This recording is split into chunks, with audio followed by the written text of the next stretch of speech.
ಜಮ್ಮು ಕಾಶ್ಮೀರದಲ್ಲಿ ಸದ್ಯ ಉದ್ವಿಗ್ನ ಸ್ಥಿತಿ ಇದೆ. ಪಾಕಿಸ್ತಾನ ಭಾರತದ ಸೋಲ್ಜರ್ಸ್ ಅನ್ನ ಸೈನಿಕರನ್ನ ಟಾರ್ಗೆಟ್ ಮಾಡ್ತಾ ಇದೆ. ಈ ಮಧ್ಯೆ ಯೋಧರನ್ನ ಹುರಿದುಂಬಿಸುವಂತ ಕೆಲಸವನ್ನು ಜಮ್ಮು ಕಾಶ್ಮೀರದ ಲೆಫ್ಟಿನೆಂಟ್ ಗವರ್ನರ್ ಮಾಡಿದ್ದಾರೆ. ಹೌ ಇಸ್ ದ ಜೋಶ್ ಅಂತ ಸೈನಿಕರನ್ನ ಪ್ರಶ್ನೆ ಕೇಳಿದ್ದಾರೆ. ಮನೋಜ್ ಸಿನ್ಹಾ ಲೆಫ್ಟಿನೆಂಟ್ ಗವರ್ನರ್ ಸೈನಿಕರನ್ನ ಹುರಿದುಂಬಿಸಿದ್ದಾರೆ. ಹೌ ಇಸ್ ದ ಜೋಶ್ ಅಂತ ಕೇಳಿದಾಗ ಸೈನಿಕರು ಹೈ ಸರ್ ಅಂತ ಹೇಳಿದ್ದಾರೆ. ಯೋಧರನ್ನ ಹುರಿದುಂಬಿಸುವಂತ ಕೆಲಸವನ್ನ ನಮ್ಮ ಅಡ್ಮಿನಿಸ್ಟ್ರೇಷನ್ ಮಾಡ್ತಾ ಇದೆ. ನೋಡ್ತಾ ಇದ್ರಿ, ಮನೋಜ್ ಸಿನ್ಹಾ ಯೋಧರನ್ನ ಭೇಟಿಯಾಗಿದ್ದಾರೆ.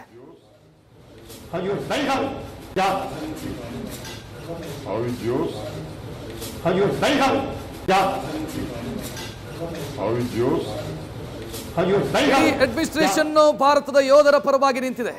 ಭಾರತದ ಪ್ರತಿಯೊಬ್ಬ ನಾಗರಿಕರು ಭಾರತದ ಯೋಧರ ಪರವಾಗಿ ನಿಂತಿದ್ದಾರೆ. ಭಾರತದ ಸೇನಾ ಪಡೆಗಳಿಗೆ ಭಾರತದ ಸರ್ಕಾರ ಸಂಪೂರ್ಣ ಸ್ವಾತಂತ್ರ್ಯವನ್ನು ಕೊಟ್ಟಿದೆ. ಮೊದಲೆಲ್ಲ ಹಂಗಿರಲಿಲ್ಲ. ಅಟ್ಯಾಕ್ ಮಾಡ್ತಿದ್ದಾರೆ ಅಂತಂದ್ರೆ ಪರ್ಮಿಷನ್ ಕೇಳಬೇಕಿತ್ತು, ರಿಟರ್ನ್ ಕೌಂಟರ್ ಅಟ್ಯಾಕ್ ಮಾಡಬೇಕಾ ಅಂತ. ಈಗ ಆ ಸ್ಥಿತಿ ಇಲ್ಲ. ಕೌಂಟರ್ ಅಟ್ಯಾಕ್ ಮಾಡಿ ಮಾಹಿತಿ ಕೊಟ್ರೆ ಸಾಕು, ಹಿಂಗೆ ಮಾಡಿದೀವಿ ಅಂತ. ಅದರ ಜೊತೆಗೆ ನಮ್ಮ ಅಡ್ಮಿನಿಸ್ಟ್ರೇಷನ್, ನಮ್ಮ ಆಡಳಿತ ವ್ಯವಸ್ಥೆ ನಮ್ಮ ಯೋಧರ ಹುರಿದುಂಬಿಸುವ ಕೆಲಸವನ್ನ, ಅವರ ನೈತಿಕ ಸ್ಥೈರ್ಯ ಹೆಚ್ಚು ಮಾಡುವಂತ ಕೆಲಸವನ್ನ ಮಾಡ್ತಾ ಇದೆ. ಕೆಲ ಗಿರಾಕಿಗಳಿದಾವೆ ಇಲ್ಲಿ, ಡಿಮಾರಲೈಸ್ ಮಾಡುವಂತ ಕೆಲಸವನ್ನ ಮಾಡ್ತವೆ, ಸೈನಿಕರನ್ನ ಡಿಮಾರಲೈಸ್ ಮಾಡುವಂತ ಕೆಲಸವನ್ನ ಮಾಡ್ತಾ ಇದ್ದಾವೆ.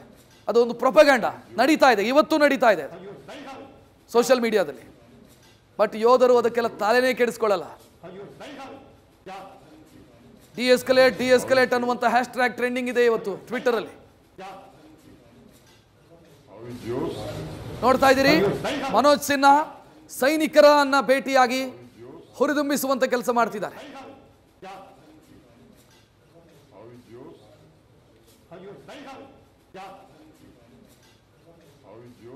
ಭಾರತದ ಸೈನಿಕರು ನಮ್ಮ ಗಡಿ ಕಾಯುವಂತ ಸೈನಿಕರು. ನಾವು ನೆಮ್ಮದಿಯಿಂದ ನಿದ್ದೆ ಮಾಡ್ತಿದ್ದೀವಿ ಅಂತಂದ್ರೆ ಅದರ ಯೋಗದಾನ ಅವರಿಗೆ ಸಿಗಬೇಕು, ಅದರ ಸಂಪೂರ್ಣ ಕ್ರೆಡಿಟ್ ಅವರಿಗೆ ಸಿಗಬೇಕು. ನಿನ್ನೆ ರಾತ್ರಿ ಇಡೀ ಗುದ್ದಾಡಿದ್ದಾರೆ ಗಡಿಯಲ್ಲಿ. ರಾತ್ರಿ ಇಡೀ, ಮೊನ್ನೆಯಿಂದಲೂ ಕೂಡ ನಿರಂತರವಾಗಿ ದಾಳಿ ಆಗ್ತಾ ಇದೆ. ರಾತ್ರಿ ಇಡೀ ಗುದ್ದಾಡಿದ್ದಾರೆ ಪಾಕಿಸ್ತಾನದ ಆರ್ಮಿ ಜೊತೆಗೆ. ನಮ್ಮ ಸೈನಿಕರದು ಒಂದು ದೊಡ್ಡ ಸವಾಲು ಅಂತಂದ್ರೆ ಬರೇ ಸೈನಿಕರ ಜೊತೆಗೆ ಗುದ್ದಾಡೋದಲ್ಲ. ಅವರು ಪಾಪ ಆ ದರಿದ್ರ ಭಯೋತ್ಪಾದಕರ ಜೊತೆಗೂ ಕೂಡ ಗುದ್ದಾಡಬೇಕು. ಪಾಕಿಸ್ತಾನದ ಸೈನ್ಯ ಎಂತ ಕಳ್ಳ ಸೈನ್ಯ ಅಂತಂದ್ರೆ, ಎಂತ ದರಿದ್ರ ಸೈನ್ಯ, ಎಂತ ಕಳ್ಳರ ಪಟಾಲಮ್ಮು ಅಂತಂದ್ರೆ, ಇಲ್ಲಿ ಭಾರತದ ಸೈನಿಕರನ್ನ ಎಂಗೇಜ್ ಮಾಡೋದು ಗುಂಡಿನ ದಾಳಿಯ ಮುಖಾಂತರ, ಹಿಂದಿನಿಂದ ಭಯೋತ್ಪಾದಕರನ್ನ ಕಳಿಸ್ಕೊಡೋದು ಭಾರತದ ಒಳಗೆ. ಈ ಕೆಲಸವನ್ನ ಮಾಡುತ್ತೆ ಅಲ್ಲಿನ ಆರ್ಮಿ. ಯಾಕಂತಂದ್ರೆ ಪಾಕಿಸ್ತಾನದ ಆರ್ಮಿಯ ಅಕ್ರಮ ಸಂತಾನ ಭಯೋತ್ಪಾದಕರು. ಅದೇ ಭಯೋತ್ಪಾದಕರಿಗೆ ಪಿಂಚಣಿ ಕೊಡುತ್ತೆ ಪಾಕಿಸ್ತಾನ. ರಿಕ್ವಿಟ್ ಮಾಡ್ಕೊಳ್ಳೋದು ಕೂಡ, ಅಂದ್ರೆ ನೇಮಕಾತಿ ಮಾಡ್ಕೊಳ್ಳೋದು ಕೂಡ ಅದೇ ಆರ್ಮಿ. ಟ್ರೈನಿಂಗ್ ಕೊಡೋದು ಕೂಡ ಅದೇ ಆರ್ಮಿ. ಒಬ್ಬ ಸೈನಿಕನನ್ನು ಹೇಗೆ ನೇಮಕ ಮಾಡಿಕೊಳ್ಳಲಾಗುತ್ತೋ, ಒಬ್ಬ ಸೈನಿಕನಿಗೆ ಹೇಗೆ ತರಬೇತಿ ಕೊಡಲಾಗುತ್ತೋ, ಅದೇ ರೀತಿ ಭಯೋತ್ಪಾದಕರಿಗೂ ಟ್ರೈನಿಂಗ್ ಕೊಡುವಂತ ಜಗತ್ತಿನ ಏಕೈಕ ದೇಶ ಪಾಕಿಸ್ತಾನ.